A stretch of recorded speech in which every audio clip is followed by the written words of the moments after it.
In the dim twilight of the 8th century, as the medieval world began to take shape across Europe, a storm was brewing in the cold, northern reaches of Scandinavia.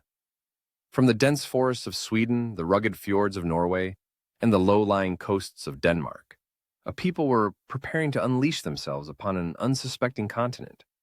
They were seafarers, warriors, traders, and explorers. They were the Vikings, and their impact on world history would resonate for centuries to come. This is the story of their rise, their dominance, and their eventual transformation into the medieval kingdoms that would shape the future of Europe.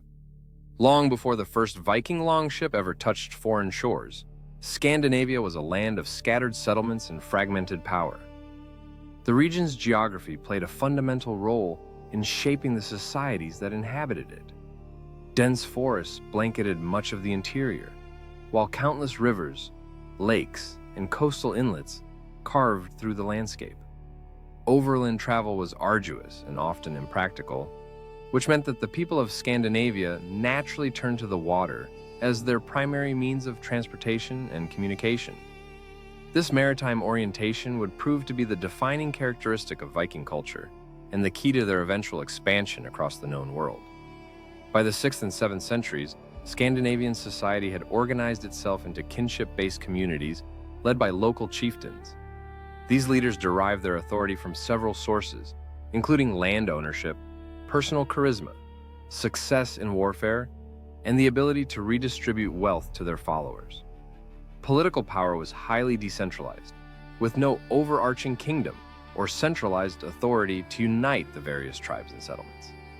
Instead, local elites competed fiercely with one another for control over the limited agricultural land and resources available in the harsh northern climate. This competition created a culture that valued martial prowess, personal honor, and the accumulation of wealth and prestige through both trade and warfare. The scarcity of resources in Scandinavia forced many communities to look beyond their immediate surroundings. Long-distance trade networks began to develop, connecting Scandinavian merchants with markets across the Baltic Sea and along the coasts of Western Europe. Through these commercial contacts, Norse traders gained valuable knowledge about distant lands, learning where wealth was concentrated, which routes were most profitable, and crucially, which areas were poorly defended and ripe for exploitation. This combination of economic necessity, political fragmentation, and outward-looking commercial activity created the perfect conditions for the emergence of the Viking Age. Central to the Viking phenomenon was the development of advanced shipbuilding techniques. By the 8th century, Norse shipwrights had perfected the construction of clinker-built vessels that were revolutionary in their design and capabilities.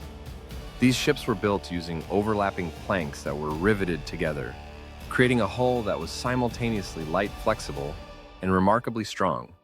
The vessels could be propelled by both oars and sail, allowing them to navigate not only across open seas, but also up shallow rivers, and even to be hauled overland when necessary. This versatility gave the Vikings an unprecedented degree of mobility and tactical flexibility. The most famous and iconic of these vessels was the longship. Narrow and sleek with a shallow draft and gracefully curved prow and stern, the longship was designed for speed and maneuverability. The largest examples could reach lengths of 30 meters and carry crews of nearly 100 men. Many were ornately decorated with carved dragon heads and elaborate painted shields along their sides, creating an intimidating spectacle that announced the arrival of the Norsemen. These ships were not merely transport vessels, but symbols of power and prestige, and they served dual purposes as both trading vessels and instruments of war. In Viking culture, the distinction between merchant and warrior was often blurred, and maritime trading and raiding developed not as separate activities, but as complementary aspects of the same seafaring way of life. By the late 8th century, Scandinavian mariners had established a presence in markets and trading posts throughout the Baltic and North Sea regions. Through these commercial contacts, they absorbed knowledge about the wider world, learning about the wealth of monasteries, the political divisions of kingdoms, and the locations of poorly defended settlements. Seasonal raiding emerged naturally from this commercial environment as an opportunistic means of acquiring wealth more quickly than patient trading could provide. The profits from both trading and raiding were redistributed by chieftains to their followers, reinforcing bonds of loyalty and enhancing the social standing of successful leaders. This system incentivized increasingly ambitious expeditions, as chieftains who could deliver wealth and glory attracted larger followings and could assemble more powerful fleets. It was against this backdrop that the Viking Age is traditionally considered to have begun. In the year 793, the island monastery of Lindisfarne, located off the northeast coast of England, was struck by a devastating raid. Norse warriors descended upon the undefended religious site, killed many of the monks, and carried off a great quantity of treasure. The attack sent shockwaves throughout the Christian world. To the monks and clerics who chronicled the event, it was a barbaric desecration carried out by pagan savages. But to the Vikings themselves, Lindisfarne represented something quite different. An isolated, wealthy, and poorly defended target that offered easy pickings and substantial rewards. The success of the Lindisfarne raid established a pattern that would be repeated countless times in the years to come. Throughout the 790s and into the early decades of the 9th century, Viking raids intensified around the coasts of the British Isles and Western Europe. These early attacks were seasonal in nature, with longships setting sail in the spring and summer months to raid coastal monasteries and settlements before returning home for the winter. The hit-and-run nature of these raids made them difficult to defend against, as the Vikings could strike quickly, overwhelm local defenses through surprise and superior numbers, and then disappear back to sea before organized resistance could be mounted. Coastal communities lived in constant fear of seeing the distinctive sails of Viking ships appearing on the horizon. As the Vikings grew bolder and more confident, they began to venture further inland by sailing up Europe's great rivers. In the year 845, a fleet of 120 longships sailed up the Seine River and attacked the city of Paris itself. The Vikings sacked parts of the city and only agreed to leave after being paid a substantial ransom. This tactic of demanding tribute in exchange for peace, known as Danegeld, would be repeated throughout Western Europe during the 9th century. Similar raids and extortion occurred along the Loire, Rhine, and Thames rivers, with Viking fleets penetrating deep into the heart of European kingdoms and demonstrating that even major inland cities were not safe from Norse depredations. In the year 820, Viking tactics evolved significantly when a Norse force overwintered in England for the first time. Rather than returning home after the raiding season, the Vikings established a fortified base that allowed them to maintain a year-round presence and conduct more sustained campaigns. This development had already occurred in Ireland a few years earlier when Vikings sailed up the River Liffey and established a fortified ship enclosure, or long fort, on the shoreline in 841. This settlement would eventually grow into the city of Dublin, which became a major Norse power center in the Irish Sea region. Other Viking towns soon followed, including Waterford, Limerick, Wexford, and Cork, establishing a network of Norse-controlled ports around the Irish coast. The Viking presence in Ireland was not limited to coastal enclaves. The Norsemen gradually integrated themselves into Irish society and politics, forming alliances with local Irish kings and warlords. Over time, intermarriage between Norse and Irish families became common, leading to cultural exchange and assimilation. The Norse adopted elements of Irish language and customs, while the Irish learned Norse seafaring techniques and incorporated Viking military tactics. This blending gave rise to the Norse Gaels, a hybrid culture that dominated the maritime regions around Ireland and extended into western Scotland. Similar patterns of Norse settlement and integration occurred across the Scottish Islands, including Shetland, Orkney, the Hebrides, and the Isle of Man, creating a network of Viking outposts across the Atlantic fringes of Europe. Viking ambitions were not confined to the cold northern seas. During the mid-9th century, Norse fleets ventured south into warmer waters, raiding along the coasts of Iberia, North Africa, and even penetrating into the Mediterranean. Cities such as Lisbon, Seville, and Pisa all experienced Viking attacks during this period. These southern raids, while less sustained than those in the north, demonstrated the remarkable range and audacity of Viking seafarers, who were willing to sail thousands of miles from their homelands in search of plunder and adventure. In the year 865, Viking ambitions in England underwent a profound transformation. A massive Norse army landed on the southeast coast of England in the autumn of that year. But unlike previous raiders, they had not come merely to plunder and leave. They had come to conquer and permanently settle the land. The Anglo-Saxon Chronicle referred to this force as the Great Heathen Army, and according to legend, it was led by the sons of the semi-legendary Viking warlord Ragnar Lothbrok, who sought to avenge their father's death at the hands of King Aella of Northumbria. Whether or not this origin story is historically accurate, the impact of the Great Heathen Army was undeniable. The Vikings quickly began conquering large portions of eastern England. The city of York fell in 866 and became the center of a powerful Scandinavian kingdom known as Jorvik. In subsequent years, the Vikings subdued East Anglia and parts of Mercia, bringing much of eastern and northern England under Norse control. The only Anglo-Saxon kingdom to successfully resist was Wessex, where King Alfred the Great organized a determined defense. After years of conflict, Alfred defeated the Great Heathen Army at the Battle of Edington in 878. In the peace settlement that followed, the Vikings were permitted to retain control over the territories they had already conquered, an area that came to be known as the Danelaw. The establishment of the Danelaw marked a turning point in Viking history. Rather than simply raiding and returning home, thousands of Scandinavian settlers now arrived in England to establish farms and communities. This demographic shift had profound cultural consequences. Old Norse words entered the English language in large numbers, many of which remain in use today. Words such as sky, egg, knife, window, husband, law, and even the pronouns they, them, and their all derive from Old Norse. Countless place names in northern and eastern England also reflect this Scandinavian heritage, with suffixes like by, thorpe, and thwaite indicating settlements founded by Norse colonists. While these dramatic events unfolded in Western Europe, Vikings from Sweden were simultaneously expanding eastward across the Baltic Sea. These Swedish Vikings, often called Varangians, developed extensive trade networks through the river systems of Eastern Europe, creating routes that connected the Baltic to the Black and Caspian Seas. Furs, amber, wax, and honey from the north were exchanged for silver, silk, and luxury goods from the Byzantine Empire and the Islamic world. Some of these trade routes extended as far as Baghdad, demonstrating the truly global reach of Viking commercial networks.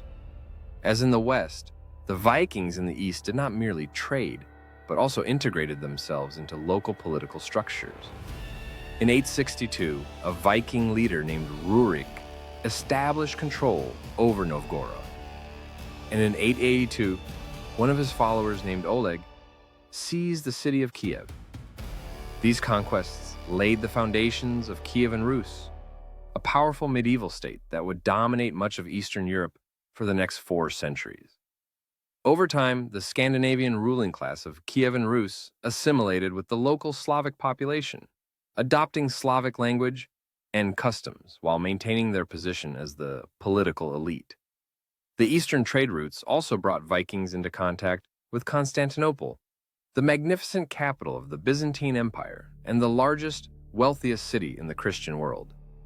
The Norsemen were dazzled by the riches of Constantinople, and Scandinavian and Rus fleets attacked the city on several occasions, attempting to seize its treasures. Eventually, more peaceful relations were established, and out of this contact emerged the famous Varangian Guard, an elite unit of imperial bodyguards who served the Byzantine emperors. Established in 988, the Varangian Guard drew its recruits exclusively from Scandinavia and the Rus territories, creating an overwhelmingly Norse military force in the heart of the Byzantine Empire. Renowned for their loyalty, discipline, and ferocity in battle, the Varangian Guard would continue to serve in Constantinople for centuries. As Vikings spread across Europe and beyond, Scandinavia itself began to undergo significant transformations. The wealth flowing back from raids, trade, and tribute enriched local chieftains and accelerated the consolidation of political power. The fragmented patchwork of petty kingdoms and independent chieftaincies gradually began to coalesce into larger, more centralized political entities. At the same time, Christianity began making inroads into Scandinavia, brought by missionaries, traders, and returning Vikings who had converted abroad. The adoption of Christianity was a gradual and often contested process, but it fundamentally altered Scandinavian society and helped facilitate the emergence of medieval kingdoms. Denmark was the first Scandinavian region to undergo this transformation. Royal power began consolidating in the late 9th century, but it was with the reign of Harald Bluetooth in the mid-10th century that Denmark truly emerged as a unified Christian kingdom. Harald famously converted to Christianity and erected the Jelling Stones, monumental rune stones, that proclaimed his achievements and marked Denmark's transition from a pagan warrior society to a Christian medieval kingdom. The centralization of power and adoption of Christianity integrated Denmark into the broader European political and religious order. Norway's path to statehood was more violent and unstable. According to tradition, the Battle of Hafrsfjord in the late 9th century marked the unification of Norway under Harald Fairhair, though the historical reality was likely more gradual and contested. Throughout the 10th century, power shifted constantly between rival regional rulers, and conversion to Christianity faced significant resistance, particularly in the western fjords where local elites valued their independence. This resistance to centralized authority prompted many Norwegians to emigrate, seeking new lands where they could live on their own terms. This emigration sparked a new wave of Norse expansion into the North Atlantic. Sweden was the slowest of the Scandinavian regions to centralize. Throughout the 9th and 10th centuries, power remained divided between competing regional factions, and Christianity only gained a foothold among the ruling elite around the year 1000, when Olof Skotkonung became the first baptized Swedish king. Even then, royal and church authority remained limited, and it would take another 150 years before Sweden fully emerged as a unified Christian kingdom. The resistance to centralization in Norway and the desire for independence drove a wave of Norse expansion westward into the North Atlantic. Unlike Viking expansion elsewhere, which often involved raiding and conquest, the settlement of the North Atlantic islands was largely peaceful, as most of the lands were uninhabited. Iceland became the first major destination, with Norse settlers arriving as early as the 870s. Waves of colonists followed, coming both directly from Norway and from Norse-controlled areas around the Irish Sea. Iceland offered a life free from royal authority, and the settlers established a unique form of governance centered around the Althing, a general assembly that met annually to make laws and settle disputes. This early form of representative government made Iceland distinctive among medieval societies. From Iceland, Norse expansion pushed even further west to Greenland. In 985, an Icelandic chieftain named Eric the Red, who had been exiled for murder, led an expedition to establish settlements along Greenland's southwestern coast. Despite the harsh conditions and extreme distance from other Norse lands, Eric successfully attracted settlers by promoting the land's supposed fertility, giving it the optimistic name of Greenland. The Greenland settlements represented the westernmost permanent Norse presence, but Viking exploration did not stop there. Around the year 1000, exploratory voyages from Greenland reached the coast of North America.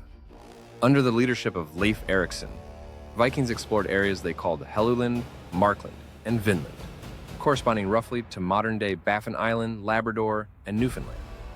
At Lance aux Meadows in Newfoundland, the Vikings established a temporary settlement, making them the first Europeans to set foot in North America, nearly 500 years before Columbus.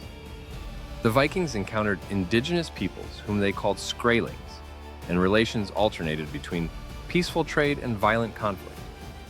Ultimately, the immense distance from Greenland, limited manpower, and hostility from native populations made the North American settlements unsustainable, and they were abandoned after only a few years. Nevertheless, the Viking achievement in reaching North America stands as a testament to their extraordinary seafaring capabilities.